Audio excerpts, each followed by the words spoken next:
di era digitalisasi saat ini, kemampuan apakah yang harus dimiliki oleh seorang pemimpin? Yang pertama, digital mindset. Pemimpin di era digital harus bisa memanfaatkan kemajuan teknologi untuk menghadirkan proses kerja yang efisien dan efektif di lingkungan kerjanya.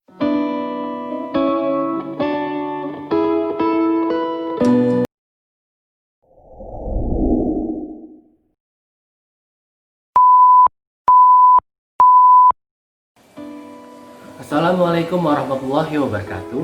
Hai semua, nama saya Suharyadi. Saya adalah mahasiswa pasca sarjana pada Institut Setiani. Kali ini saya ingin berbagi salah satu materi dalam teori kepemimpinan, yaitu mengenai gaya kepemimpinan. Banyak pertanyaan mengenai kepemimpinan yang telah menjadi isu yang belum terjawab secara tuntas. Pertanyaan-pertanyaan itu misalnya, bahwa pemimpinan itu sebenarnya dilahirkan atau bisa dibentuk maupun dididik. Pemimpin itu memiliki gaya kepemimpinan seperti apakah yang ideal sesuai dengan dinamika kehidupan saat ini. Dalam kondisi ekonomi global yang carut marut dengan adanya politik ekonomi yang mendominasi dalam aspek interkoneksi pada era globalisasi dan digitalisasi, lebih diperlukan gaya kepemimpinan yang otoriter ataukah demokratis? Untuk menjawab pertanyaan-pertanyaan itu, mari kita dalami mengenai dimensi-dimensi dalam gaya kepemimpinan. Watak dan kepribadian yang khas dan unik dari seorang pemimpin yang dapat membedakannya dengan orang lain, sehingga mewarnai perilaku dan cara ia memimpin. Pemimpin mampu mempengaruhi kegiatan kelompok yang terorganisir dalam upaya mencapai tujuan yang diinginkan. Kepemimpinan muncul sejak adanya peradaban umat manusia.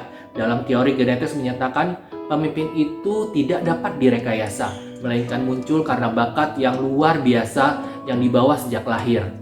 Bisa dipengaruhi oleh gen keturunan orang tua. Teori genetis bertentangan dengan teori sosial. Teori sosial menyatakan pemimpin tidak dapat lahir begitu saja, tetapi harus disiapkan dan dibentuk untuk menjadi pemimpin. Tiap orang dapat menjadi pemimpin melalui usaha penyiapan, kaderisasi, dan melalui proses pendidikan dan pembelajaran. Dan selanjutnya teori ekologis yang merupakan sintesa kedua teori sebelumnya. Pemimpin yang baik jika sejak lahir telah memiliki bakat kepemimpinan, yang kemudian bakat tersebut dikembangkan melalui pengalaman dan pendidikan yang disesuaikan dengan perkembangan lingkungan. Mengenai tipe dan gaya kepemimpinan, setiap orang memiliki karakteristik, sifat, kebiasaan, temperamen, watak kepribadian yang khas dan unik. Setiap orang memiliki karakteristik yang membedakan dengan orang lain, sehingga mewarnai perilaku dan gaya kepemimpinannya.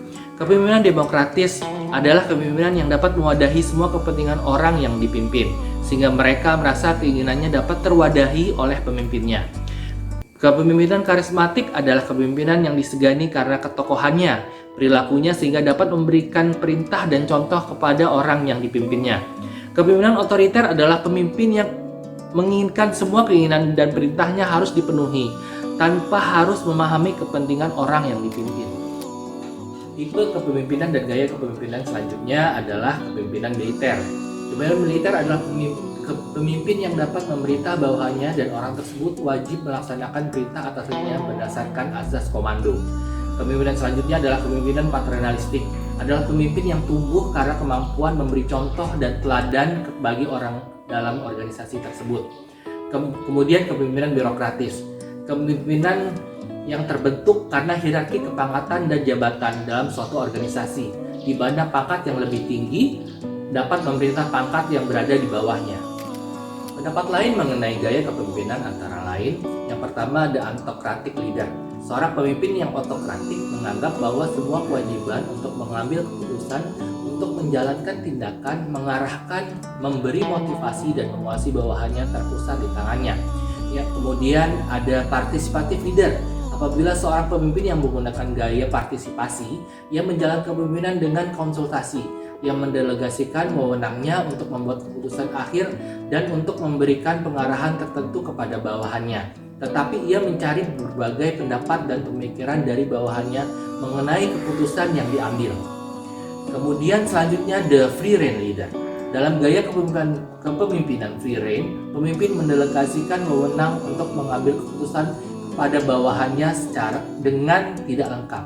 Pada prinsipnya, pemimpin akan mengatakan inilah pekerjaan yang harus saudara lakukan dan tidak peduli bagaimana mengerjakannya, asalkan pekerjaan tersebut bisa diselesaikan dengan baik. Mari kita dalami mengenai dimensi syarat kepemimpinan. Seorang pemimpin harus memiliki kekuasaan, yaitu kekuatan, otoritas, legalitas yang memberikan wewenang atau kepercayaan sebagai pemimpin untuk mempengaruhi dan menggerakkan para pengikutnya. Seorang pemimpin harus memiliki kewibawaan, yaitu kelebihan, keunggulan, keutamaan, dan mampu mengatur pengikutnya. Seorang pemimpin harus memiliki kapasitas atau kemampuan, yaitu segala daya, kekuatan, kecakapan, kesanggupan, dan keterampilan teknis maupun sosial yang dianggap melebihi anggota lainnya. Sehingga pemimpin harus memiliki 3 unsur, yaitu IQ, EQ, dan SQ. 3 macam skill yang perlu dimiliki seorang pemimpin, yaitu mengenai konsep hubungan antara manusia dan juga kemampuan teknis. 3 hal tersebut perlu diiringi dengan intelijensia yang cukup, kemampuan komunikasi yang baik, dan kepekaan pada tujuan bersama. Pemimpin pada saat ini harus memiliki kekuasaan dan skill yang luas serta komprehensif.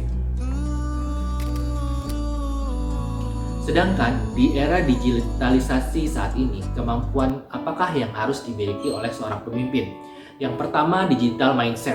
Pemimpin di era digital harus bisa memanfaatkan kemajuan teknologi untuk menghadirkan proses kerja yang efisien dan efektif di lingkungan kerjanya. Misalnya dengan mengadakan rapat via WA atau video conference, mengganti surat undangan tertulis dengan undangan via email ataupun telegram. Observer dan active listener.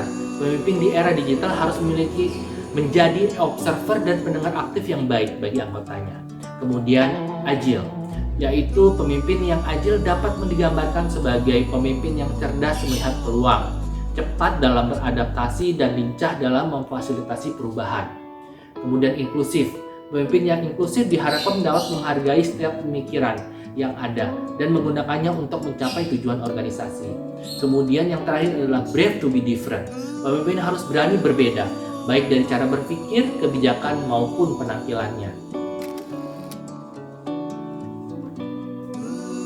Dari pola dan gaya kepemimpinan berdasarkan berbagai teori tersebut, dapat disimpulkan bahwa tidak ada satupun gaya kepemimpinan yang paling manjur untuk diterapkan dalam mencapai keberhasilan.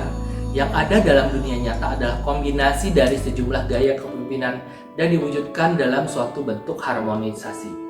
Jika kepemimpinan yang Anda lakukan memberikan impian kepada orang lain untuk menggapai impian, belajar lebih giat, melakukan lebih baik, dan menjadi yang terbaik, maka Anda adalah seorang pemimpin yang ideal.